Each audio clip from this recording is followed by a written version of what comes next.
Varicose veins కి సరైన చికిత్స కోసం సంప్రదించండి ఎవిస్ హాస్పిటల్. రమ్మగారు చందమామ కథ ఏదైనా చెప్పుకుందామండి. పాత చందమామ కథల్లో జయ పూర్వమట ఒక మహిష్మతి నగరం అనుకుందాం. దానికి నాగాదిత్యుడు అని ఒక రాజుగారు ఉండేవాడు. రాజు చాలా సమర్థుడు, తెలివైనవాడు, మంచి గట్టివాడు. ఆయనకి రాజవతి దేవని భార్య, దేవాదిత్యుడని కుమారుడు. నాగాదిత్యుడికి దేవాదిత్యుడని కొడుకు.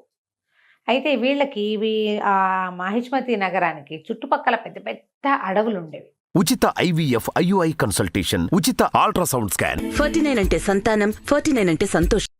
ఈ రాజుకి చాలా మృగయ వినోదం ఎక్కువ, మృగయ వ్యసని. ఆయన వేటాడడం అంటే మంచి ఇష్టం. అయితే దీనికి ఏంటంటే ఒక పక్కగా డాకినీ వనం అని ఒక వనం ఉందట. పేరే ఏదోగా ఉంది కదా. ఈ డాకినీ వనంలో ఏవో తిరుగుతాయి విచిత్రాత్మలు, విచిత్ర ప్రాణులు ఉంటాయని ఆ పక్కకి ఎవ్వరూ వెళ్ళేవాళ్ళు కాదు.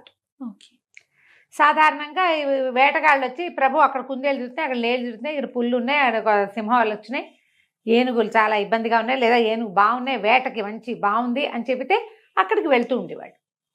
అయితే ఒకసారి ఒక కోయవాడెవరో ఈ డాకినీ వనం ప్రస్తావన చేసి అక్కడికి ఎవరు వెళ్ళర్లేండి అన్నాడు. ఎవరు వెళ్ళంది ఏమిటో చూద్దామనిపించింది దీనికి. జనరల్గా అలాగే ఉంటుంది చూడు మనుషులకి. అవునండి, ఎవరు చేయండి మనం చేయాలి. అక్కడి నుంచి ఈయన డాకినీ వనానికి బయలుదేరుతున్నాడని తెలిసి రాణి వద్దంది, ప్రజలు వద్దన్నారు, మంత్రులు వద్దన్నారు, సైన్యాధిపతులు వద్దన్నారు. ఆయన ఠాట్టును వెళ్ళవలసిందేనన్నాడు. ఆ డాకినీ వనానికి వెళ్ళారు. వెళ్తే అదేం విచిత్రంగా లేదు, ఇంకా మామూలు అడవుల కంటే అది ఇంకా బాగుంది. ఫుల్ గ్రీనరీ, మొత్తం పచ్చగా ఉంది. అసలు ఎన్ని పువ్వులో, ఎన్ని చెట్లు, ఎన్ని కాయలో, ఎంత పూతో చెట్ల నిండా. చాలా సరదా వచ్చింది ఆయనకి. అయితే ఏమైంది, ఈయన వేటాడడానికి వెళ్ళాడు లోపలికి. వేటకి ఏం కనపడలా, ఎంత ఆకుపచ్చగా ఆహ్లాదభరితంగా ఉంది. దీనికి డాకినీవని పేరు ఎందుకుందో అర్థం కాలే. జంతువు అన్నది లేదు అందులో. చివరికి ఆయనకు ఒక కుందేలు కనపడింది. ఏమీ కొట్టకుండా బయటికి ఎందుకు వచ్చేయాలని ఆ కుందేలుని వేసి కొట్టాడు. ఆ కుందేలు దగ్గరికి వెళ్ళేది వీళ్ళు సైనికులు, వేటగాళ్ళు అంతా ఆగిపోయారు, ఏమీ లేదని. రాజు ఊరికే తిరిగి చూస్తాడని ఆయన వదిలిపెట్టారు. ఆయన ఒక్కడే ముందుకెళ్ళి కుందేలు కనపడేసరికల్లా బాణం వేసి కొట్టాడు. ఈ కుందేలు, ఈ బాణం దానికి తగలంగానే ఆ కుందేలు ఒక అమ్మాయిగా మారిపోయింది. తను ఆశ్చర్యపోయాడు. పరిగెత్తుకుంటూ వెళ్ళాడు, గుర్రం దిగి పరిగెత్తాడు దగ్గరికి. తీరా చూస్తే ఆ బాణం పట్టుకుని కూర్చునింది ఒక అమ్మాయి అక్కడ. ఎవరు ఏమిటంటే, నేను ఈ అడవిలో ఉంటాను, నాకు నచ్చిన రూపంలో తిరుగుతాను, ఈ వనం మాదేను అని చెప్పింది. చెప్తే సరే ఆయన మైమరిచిపోయాడు ఆ అమ్మాయిని చూసి. ఆవిడ ఎంత అందంగా ఉందో, నాతో రా, మా ఇంటికి రమ్మని అడిగాడు. అడిగితే సరే నన్ను వివాహం చేసుకుంటానంటే వస్తాను. బాగుంది. సురసుందరి ఆ అమ్మాయి పేరు.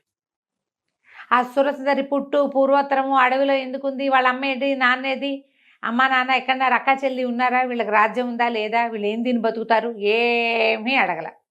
పిల్ల నచ్చింది, వచ్చేయమన్నాడు, అంతే. వచ్చేసింది. వచ్చాక అంగరంగ వైభవంగా పెళ్లి చేసుకున్నాడు. ఇక సురసుందరిదే లోకం. భార్య రాజవతీదేవి మొహం గిట్టడం మానేసింది. ఆయనకి గిట్టట్లేదు మొహం. పిల్లాన్ని చూస్తే విసుగు. ఒక 5-6 సంవత్సరాలు ఉన్నాయి. ఏమీ వాడి వైపు తలకాయ తిప్పి చూసేవాడు కాదు. ప్రజలంతా ఆశ్చర్యపోయారు. ఆవిడ అందానికి అందరూ మైమర్చిపోతున్నారు. కానీ ఇదేమిటి, ఆ పెద్దరాణిని లోకంలో 2వ పెళ్ళిళ్ళు సహజం, మామూలు వాళ్ళే చేసుకుంటారు. రాజుగారు 2వ పెళ్లి చేసుకోవడం విచిత్రమేం కాదు. కానీ భార్యని సరిగ్గా చూసుకోకపోవడం ఉంది చూడు, అది వింతగా ఉంది. ఆయన చీదరించుకునేవాళ్ళు ఆవిడ్ని. కొన్నాళ్ళకి సురసుందరికి కూడా ఓ కొడుకు పుట్టాడు. కొడుకు పుట్టిన తర్వాత వీళ్ళంతా ఏం చెప్పుకున్నారు, ఇంకేముంది, సురసుందరి కొడుకే రాజ్యం వస్తుందంటే పెద్దరాణి గారి కొడుకు ఎందుకు ఊరుకుంటాడు. 7 ఏళ్ళ వాడు. ఈ చిన్నపిల్లాడికి 20 ఏళ్ళు వచ్చేసరికల్లా వాడికి, పెద్దవాడికి 27 వస్తాయి. వాడు ఒప్పుకుంటాడా? ప్రజల్నిలో తిరుగుబాటుతాడు. అక్కడి నుంచి ఆ సురసుందరికి పుట్టేసింది, ఎలాగైనా సరే ఈ కుర్రాన్ని, మా తల్లిని ఊళ్ళో ఉండనివ్వకూడదు, వాళ్ళు ఉంటే నాకు ఉండబుద్ధి కావట్లేదు, వాడిని చూస్తే నాకు భయం వేస్తోంది అని ఈ భర్తని బాగా ఎక్కేసేసరికల్లా ఈయన ఆలోచించి ఒకరోజు దేశ బహిష్కారం విధించేశాడు. ఏ సందర్భం వచ్చినా అన్న తమ్ముడు కలిసినప్పుడల్లా ఈ తమ్ముడు ఏదో కొంట పని చేయటం, ఆ అన్న ఓ చేయి విదిలించడం. పిల్లలు అట్లా చేస్తారు కదా. వాడు ఎంతసేపు విసిగిస్తున్నాడు అనుకో, 4 ఏళ్ల వాడు 10 ఏళ్ల వాడిని విసిగిస్తే 10 ఏళ్ల వాడు ఎందుకు ఊరుకుంటాడు? ఓ చెంపకాయ కొట్టడు, విసుకుంటాడు, విసిరేస్తాడు, వద్దంటాడు. దాంతో వాడు పోయి తండ్రికి చెప్తాడు, తల్లికి చెప్తాడు. వెంటనే ఈవిడే నా కొడుకుని బతకనిచ్చేలాగా లేడు, వీడు పెద్ద అయ్యే లోపల చంపేస్తాడు, ఈ రాజ్యం కోసం వీడు పోటీ అని వాడు భావిస్తున్నాడని పిల్లల్లో లేని ఉద్దేశాలు ఆవిడ బాగా ఎక్కేసేసి. సరే అక్కడి నుంచి ఒక వయసు పెరిగింది. పెద్ద అబ్బాయికి ఒక 20 ఏళ్ళు వచ్చినాయి, 20 ఏళ్ళు పైన వచ్చినాయి. వచ్చి రాగానే ఈవిడ ఇంకా నేను వీళ్ళు ఇక్కడ ఉంటే నేను ఉండను, మా ఇంటికి వెళ్ళిపోతాను అని మొదలుపెట్టేసరికి సరే రాజ్య బహిష్కారం విధించేశాడు రాజు. తల్లిని తీసుకుని వెళ్ళిపోమన్నాడు. మంత్రి సేనాధిపతి ఎవరికీ ఇష్టం లేదు. సరే వాళ్ళు ఏం ఆలోచించుకున్నారు, రాజ్య బహిష్కారం అంటే రాజ్యం చివరిదాకా రథం మీద తీసుకెళ్ళి రాజ్యం వెలుపల వదిలిపెట్టాలి, నేను తీసుకెళ్తానని సైన్యాధిపతి రథం ఎక్కించుకుని రాత్రి వేళ చల్లగా తన ఇంట్లో ప్రవేశపెట్టి ఇంటి లోపల బంకర్లో దాచిపెట్టాడు రాణిని, రాకుమారుని. ఇక్కడే ఉంచుకున్నారు, ఎక్కడికి వెళ్ళొద్దు, చూద్దాం ముందు ముందు ఏం జరుగుతుందని. ఈ మంత్రి గారికి ఎలాగైనా ఈ సురసుందరిని అడ్డం తొలగించేసేయాలని ఉంది. ఈవిడ వల్లే ప్రాబ్లమ్స్. ఆయన ఎంతసేపు ఆవిడ చుట్టూతానే తిరుగుతాడు. ఆవిడ ఏం చెప్తే అదే, ఆవిడ ప్లానే తప్పితే ఈవేళ ప్లానింగ్ లేదు, పడలేదు. ఎందుకు మంత్రి సైన్యాధిపతి అదే కదా. అయితే ఏం చేశాడు ఈయన, రహస్యంగా విషం పెట్టించాడు రాణిగారికి. ఆవిడ శుభ్రంగా విషం కలిపిన ఆహారం టకటకా తినేసింది, హాయిగా విహారం చేసి వెళ్ళి పడుకుంది. పొద్దున్న లేచి మళ్ళీ తయారైంది. అంటే విషం ఇమిడిపోతోంది. 2-3 సార్లు ట్రై చేశారు. 2-3 సార్లు విషాహారం ఏమీ అవటం లేదు అమ్మాయికి. అంటే ఇది విషం తిన్నా బతికుండగలిగే లక్షణం ఏదో ఉంది. సరే ఏం చేయాలో తెలియలే. బాగా ఆలోచించారు, ముందు వెనక ఆడారు.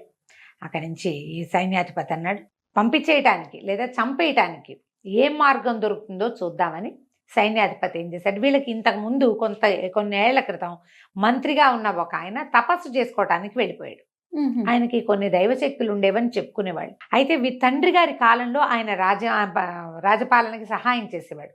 ఆయన ఎక్కడో తపస్సు చేసుకుంటున్నాడు. సరే నేను ఆయన్ని వెతుక్కుని వస్తాను, రాకుమారుడు మా ఇంట్లో సేఫ్గా ఉంటాడు, మీకేం భయం లేదు, చూస్తూ ఉండండి ఈవిడ ఏం చేయొచ్చు.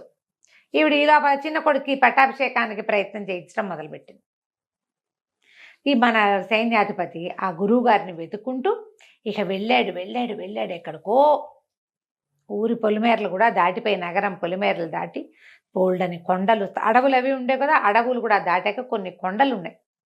ఆ గుహల్లో ఎక్కడైనా ఆయన ఉండొచ్చు అని చెప్పేసి అక్కడికి వెళ్ళేసరికి ఇతనికి ఆయన దొరికాడు, ఋషి.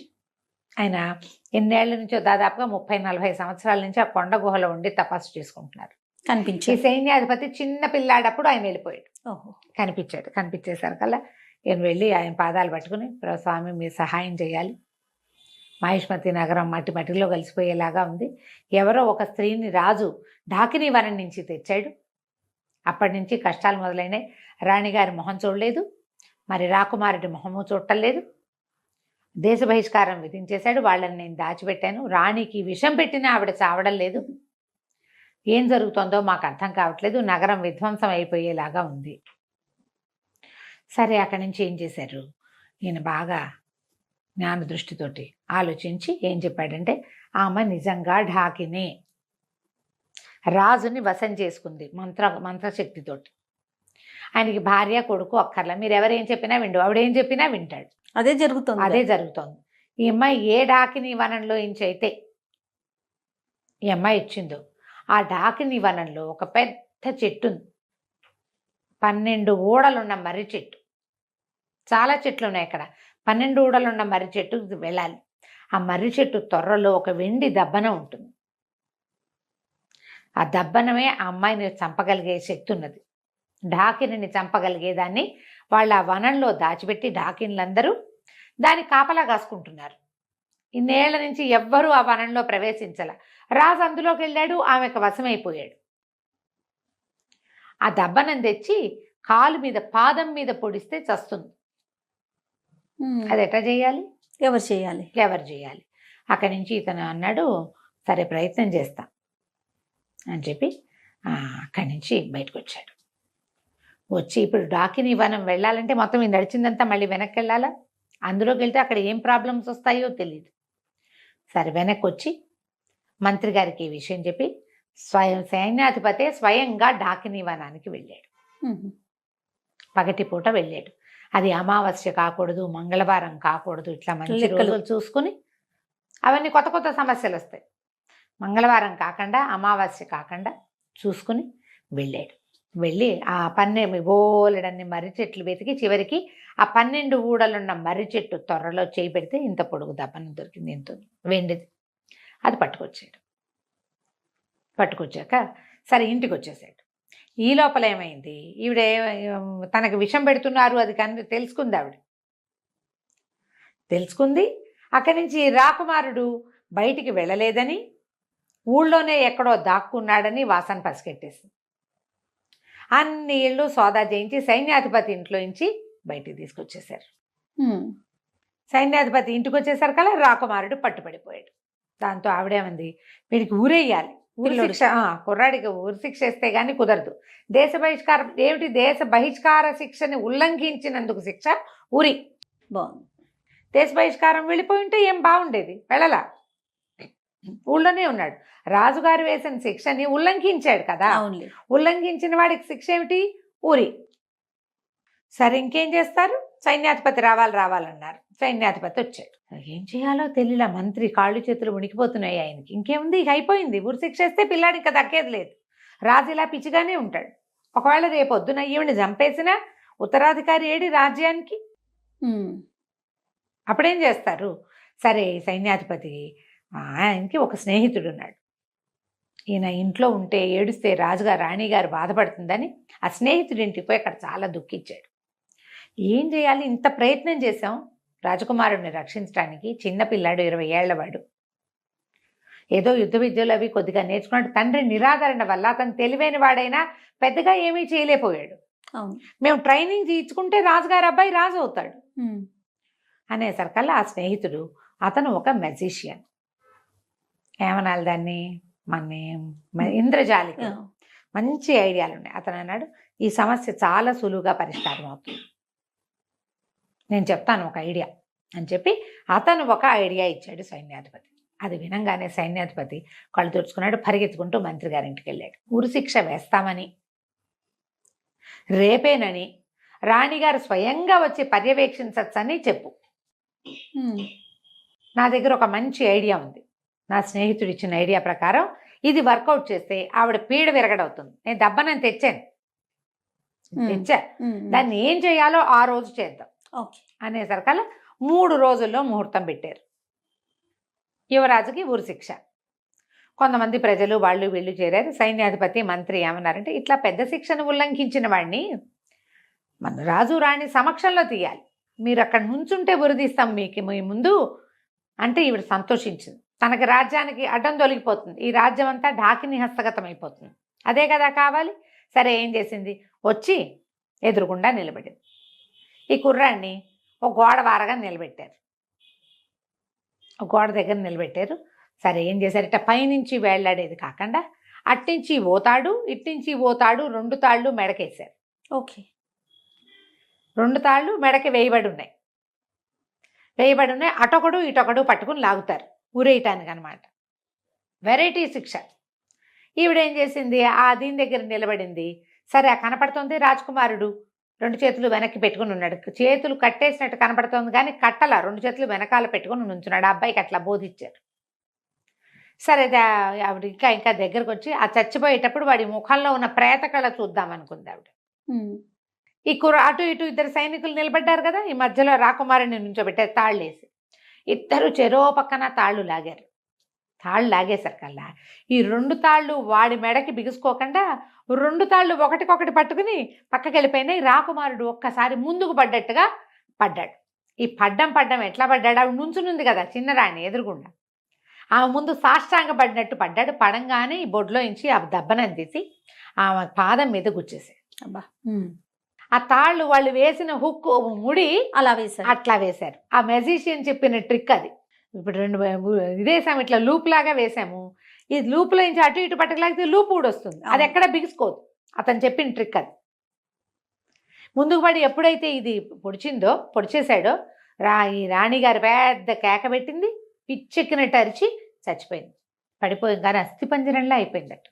పడటం ఎప్పుడైతే ఈమె ఇక్కడ పడిపోయిందో అంతఃపురంలో ఉన్న ఆవిడ కుమారుడు కూడా మరణించాడు.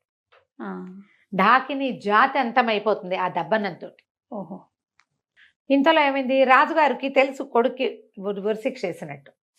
ఆయన అప్పుడే స్పృహ వచ్చినట్టు, ఇదేది రాణిగారేది కుమారుడేడి అని అడగటం మొదలుపెట్టాడు. రాకుమారుడికి ఉరిశిక్ష వేస్తారు కదండి మీరు అనగానే ఆయన లాభో దీపోమని ఏడవటం మొదలుపెట్టాడు. రాకుమారుడికి ఉరిశిక్ష వేయటం ఏమిటి, నా కొడుకుని నేను ఎట్లా పోగొట్టుకుంటాను, నా భార్య ఏది, ఆమె ఎక్కడుంది, ఆమె ఎంతో దుఃఖంలో ఉంది, నా భార్యో నా కొడుకు అని. అప్పటిదాకా ఆయనకి పెళ్ళాము కొడుకు గుర్తు కూడా లేరు. అప్పుడే ఆయన మీద నుంచి ఒక మంత్రు కట్టుపోయినట్టు అయిందనమాట. ఆయన కేకలు పెట్టి ఏడుస్తుంటే మంత్రి గారు పరిగెత్తుకొచ్చాడు. ఏం పర్వాలేదు, అంతా సజావుగా జరుగుతుందని రాజుగారిని తీసుకుని ఇక్కడికి తీసుకొచ్చారు వచ్చే స్థానానికి. తెస్తే రాకుమారుడు చక్కగా నిలబడినాడు. ముందు ఒక అస్థిపంజరం ఉంది. ఇది ఎవరిదంటే ఎవరిది? అక్కడి నుంచి ముందు మనం ఈయన ఒక సెయింట్ని కలిశాడు కదా, సైన్యాధిపతి వాళ్ళ గురువుని. ఆయన ఏం చెప్పాడంటే, ఎప్పుడైతే ఈ అమ్మాయి ఆవిడ మరణిస్తుందో వెంటనే ఆ అస్థిపంజరాలని భూస్థాపితం చేసేసేయండి, పైకి రానివ్వకండి. అంటే 50 అడుగుల లోతున ఒక నుయ్యిలాగా తవ్వి ఆమెది కుమారుడివి ఇద్దరివి అస్థిపంజరాలు అందులో వేసేసి బస్తాల కొద్దీ ఉప్పు పోసి దాన్ని మూసేసి దాని మీద ఒక మామిడి చెట్టుని పాతిపెట్టారు. ఇంకా ఎప్పటికీ వాళ్ళు అక్కడి నుంచి బయటికి రాకుండా అయిపోతారనమాట. అది పళ్ళు కాసేది కాస్త ఏమవుతుంది ఆ వివరాలన్నీ చెప్పలేదు, కానీ ఇలా చేసేసారు. ఆ తర్వాత రాకుమారుడికి అన్ని విద్యలు నేర్పుకుని అతన్ని మళ్ళీ రాజుని చేశారు. పట్టాభిషేకం చేసి రాజుని చేశారు. కథ కంచికి మనం ఇంటికి. బాగుంది రమ్మగారు. నమస్తే. నమస్తే జయ.